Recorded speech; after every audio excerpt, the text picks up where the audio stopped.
Hi எல்லோருக்கும் வணக்கம். இன்றைக்கி நம்ம என்ன பார்க்க போகிறோம்னா, பீஸும் கொக்கி பீஸும் எப்படி வைக்கிறதுங்கிறத பற்றி தான் பார்க்க போகிறோம். முன்பாகத்தை வந்து திருப்பி போட்டு நம்ம பக்கம் வச்சுக்கோங்க. இது வந்து கழுத்து பீஸு. கழுத்து நம்ம 2 இன்ச்சு அகலம் எடுத்து கட் பண்ணுவோம் இல்லைங்களா, லைனிங் பீஸில் அந்த பீஸ் இது.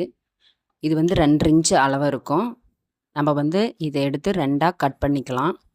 ஒரு பீஸ் பீஸுக்கும் ஒரு பீஸ் கொக்கு பீஸுக்கும் நம்ம வைக்க போகிறோம். இது எடுத்து ஒரு பீஸில் மேலே ஒரு மடிப்பு மடித்து அதுக்கப்புறம் 2ஆக மடிச்சுக்கணும். இதை மடித்ததுக்கப்புறம் நம்ம வந்து ரைட் சைடில் இருக்கிற முன்பாகத்தை எடுத்து மேலே வச்சு நம்ம வந்து தையல் போட்டுக்கணும். ஒரு 1/4 இன்ச் அளவுக்கு தையல் போட்டுக்கலாம். மார்க் பண்ணியிருக்கேன் பாருங்கள், உங்களுக்கு தெரியும். 1/4 இன்ச் அளவுக்கு வச்சு நம்ம வந்து அதை வந்து மடித்து நம்ம தையல் போட்டுக்கணும். அதை அழுங்காமல் நல்லா கரெக்டாக 2 பீஸும் ஒரே அளவில் இருக்கிற மாதிரி நீங்கள் தையல் போட்டுக்கோங்க.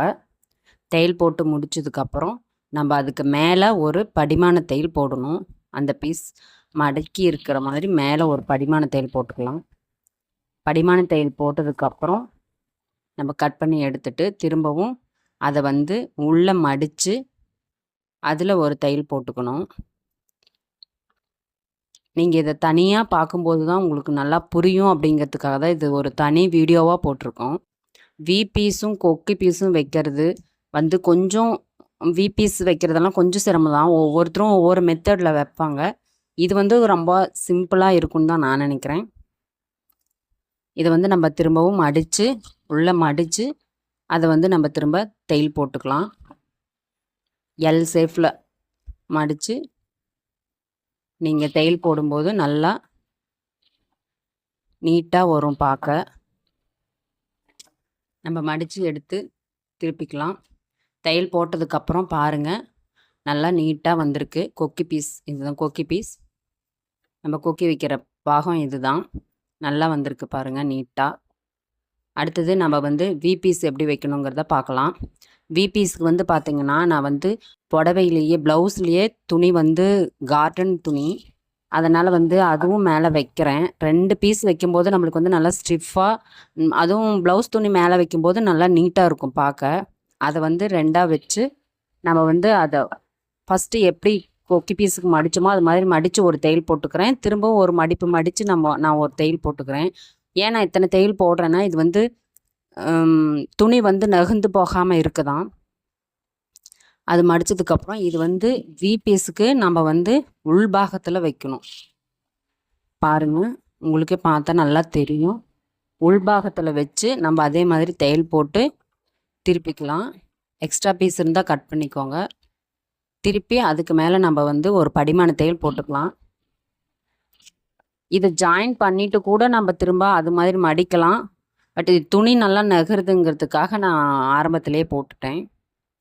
இதை வந்து திரும்ப ஒரு மடிப்பு மடித்து, ஃபுல்லாக மடிக்கக்கூடாது, 3/4 வாசி அந்த அளவுக்கு நம்ம மடித்து மேலே ஒரு தையல் போட்டுக்கலாம்.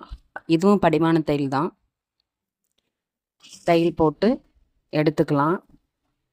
இந்த துணியில் கொஞ்சம் கஷ்டம்தான், இருந்தாலும் நல்லா நீட்டாக வரும். நம்ம பொறுமையாக செய்யணும். அடுத்தது நான் வந்து கழுத்து பீஸ் வச்சதுக்கப்புறம் நீங்கள் வீலாம் போட்டிங்கன்னா நல்லா நீட்டாக வரும். நான் கழுத்து பீஸ் வச்சதுக்கப்புறம் பாருங்கள், அதுக்கப்புறம் தான் நான் பீஸ்லாம் வச்சுருக்கேன். பீஸ் வைக்கிறதுக்கு நம்ம வந்து மார்க் பண்ணிக்கலாம். மார்க்கிங் பாருங்கள் எப்படி பண்ணுறேன்னு நீங்கள் பார்த்துக்கோங்க. நம்ம 5 கொக்கி தான் வைப்போம் ப்ளவுஸ்க்கு, அந்த அளவு தான் நான் மார்க் பண்ணுறேன். உங்களுக்கு மார்க்கே பண்ணலைன்னா கூட நீங்கள் அந்த டாட்டுக்கும் பட்டியில் ஒரு 3 கொக்கி, மேலே நம்ம ஓப்பன் டாட் பிடிக்கிறோம் பார்த்திங்களா, அதில் ஒரு கொக்கி, மேலே ஒரு கொக்கி கரெக்டாக வந்துடும். உங்களுக்கு புரியணுமேங்கிறதுக்காக நான் அந்த மாதிரி மார்க் பண்ணி காமிக்கிறேன். பாருங்கள், நூலும் துணியும் ஒரே கலரில் இருக்கிறனால உங்களுக்கு வந்து அது தெரியல. நான் எண்டில் காமிச்சிருப்பேன் பாருங்கள். இது வந்து பார்க்க நல்லா நீட்டாக இருக்கும். பொறுமையாக தைங்க. எதுவுமே பார்த்த உடனே நம்ம கற்றுக்க முடியாது. வீடியோ உங்களுக்கு புரியுதா இல்லையான்னு நீங்கள் கமெண்ட் பண்ணால் தான் எனக்கு தெரியும். ஸோ எந்த டவுட்டாக இருந்தாலும் கமெண்ட் பண்ணுங்கள். வீடியோ பிடிச்சிருந்தால் லைக் பண்ணுங்கள், ஷேர் பண்ணுங்கள், சப்ஸ்கிரைப் பண்ணுங்கள். சிறு முயற்சி தான் பெரிய வெற்றி. ஸோ தினந்தோறும் ஒரு சிறு முயற்சியை பண்ணி பார்க்கலாம். வீடியோ பார்த்ததுக்கு தேங்க்யூ.